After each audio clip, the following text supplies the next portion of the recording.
Assalamualaikum warahmatullahi wabarakatuh. Selamat gini hari, selamat berjumpa lagi dengan saya di channel Indo Hobi Catur. Apa kabar para pecinta catur di seluruh Indonesia? Kali ini saya akan mereview satu permainan dari ajang WR Chess Master 2023 yang mempertemukan Levon Aronian melawan Nodirbek Abdusattorov di ronde ketiga yang terjadi di tanggal 18 Februari kemarin bertempat di Düsseldorf, Jerman.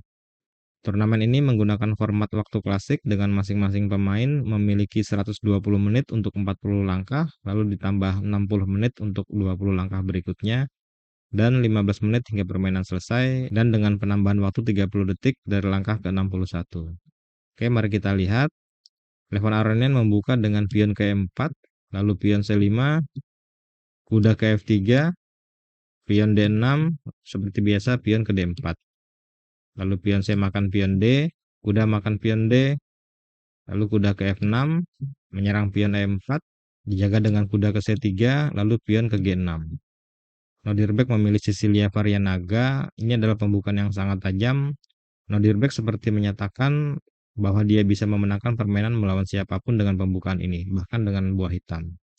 Tapi di masa lalu, Fischer pun pernah menang melawan Varianaga dengan gajah ke E3, lalu menteri ke D2, pion ke F3, lalu pion G4, G5, kemudian pion H4, H5. Dan setelah itu hitam pun akan menyerah. Dan kurang lebih seperti itulah Levon melanjutkan. Jadi Levon melanjutkan dengan gajah ke E3, lalu gajah ke G7, pion F3, ini adalah serangan Yugoslav. Kemudian Nodirbek rokade, menteri ke D2 dengan maksud menukar gajah di petak H6, lalu kuda ke C6, pion G4, pion H5, lalu pion ke G5. Mengusir kuda agar kuda tidak pindah ke petak G5 seandainya putih memajukan pion ke F4 sehingga mengganggu serangan putih. Langkah lainnya mungkin kalau teman-teman mengalami susunan seperti ini bisa mencoba dengan pion makan pion H untuk membuka susunan pion di depan raja. Oke, kita lanjutkan. Nodirbek melanjutkan dengan kuda ke E8 menghindar dari serangan pion, lalu Levon rokade.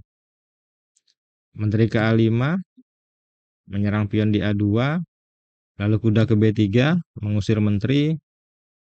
Tapi Nodirbek lebih memilih untuk menukar menteri, jadi gajah makan kuda, mengancam menteri, kuda makan menteri, gajah makan menteri, tentunya tidak dimakan dengan benteng, tapi dimakan dengan gajah, gajah makan gajah sekaligus melindungi kuda. Dari posisi seperti ini bisa kita simpulkan lebih baik hitam jalan kuda makan kuda, lalu setelah gajah makan kuda, lalu pion maju ke B6 mengancam gajah, dan hitam bisa melanjutkan dengan mengeluarkan gajah ataupun kudanya dari barisan belakang, dan kemungkinan permainan masih bisa berjalan seimbang. Tapi Nodirbek malah memilih jalan pion ke F6, ini adalah langkah yang mengundang bahaya. Biasanya hitam akan kalah kalau membuka pion F ini. Memang ada yang bisa menang dengan membuka pion F ini, tapi hanya sedikit yang bisa. Lalu Levon melanjutkan dengan kuda makan kuda, pion makan kuda, lalu pion makan pion, dan kuda makan pion. Sekarang Nodirbek memiliki pion lemah di G6, lalu dilanjutkan dengan gajah ke H6, menyerang benteng, benteng ke E8, lalu gajah ke C4, menyerang raja. Sekarang Levon memiliki sepasang gajah yang aktif, mengurung raja, raja ke H7, menyerang gajah, gajah ke G5.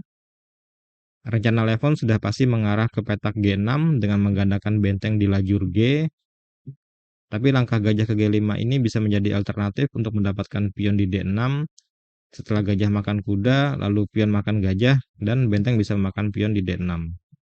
Tapi Nodirbek jalan raja ke G7, menggagalkan rencana Levon. Jadi kalau Levon mengambil kuda dengan gajah, maka raja akan mengambil gajahnya.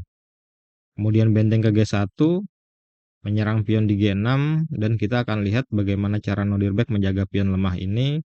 Dan Nodirbek lebih dulu jalan pion ke A5. Nodirbek ingin menukar gajah kuat milik Levon dengan menempatkan gajah ke petak A6. Kemudian benteng ke G2, bersiap untuk menggandakan benteng ke petak G1. Kuda ke D7, benteng ke G1, lalu gajah ke A6. Mengajak pertukaran gajah, tapi Levon menolaknya dengan gajah ke B3, lalu kuda ke F8, Beginilah cara Nurdirback menjaga pion lemahnya. Kemudian gajah ke D2, menyerang pion di A5, tapi tujuan utamanya adalah gajah ke C3 untuk menguasai diagonal ke H8. Gajah ke C8, melindungi pion A5 sekaligus untuk mencari cara menutup serangan gajah Levon. Pion A4, mencegah pion maju. Kalau hitam jalan gajah lebih dulu dengan maksud untuk menutup serangan gajah, memang gajah ini dijaga oleh kuda. Kalau gajah makan gajah, kuda makan gajah, maka pion G6 akan hilang dan otomatis raja akan mudah diserang. Jadi Nurdirback melanjutkan lebih dulu pion ke E5 dan sekarang Nurdirback bisa menukar gajah kuat milik Levon dengan gajah di E6 karena dilindungi oleh benteng. Gajah ke C3 membidik raja, lalu akan menyusul pion F4 dan tidak ada cara yang tepat untuk menutup serangan gajah ini. Nurdirback melanjutkan dengan gajah ke E6. Akhirnya Nurdirback bisa mengurangi kekuatan gajah Levon. Dan setelah ini Levon mendapatkan langkah kemenangannya yaitu benteng ke D2. Mungkin kalau teman-teman mau lihat langkah lain yang sama bagusnya yaitu adalah pion ke F4.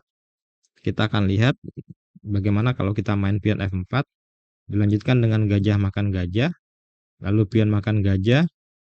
Benteng ke E6 dengan maksud menjaga pion di E5 dan G6 seandainya pion maju ke F5. Kemudian pion F5 menyerang benteng.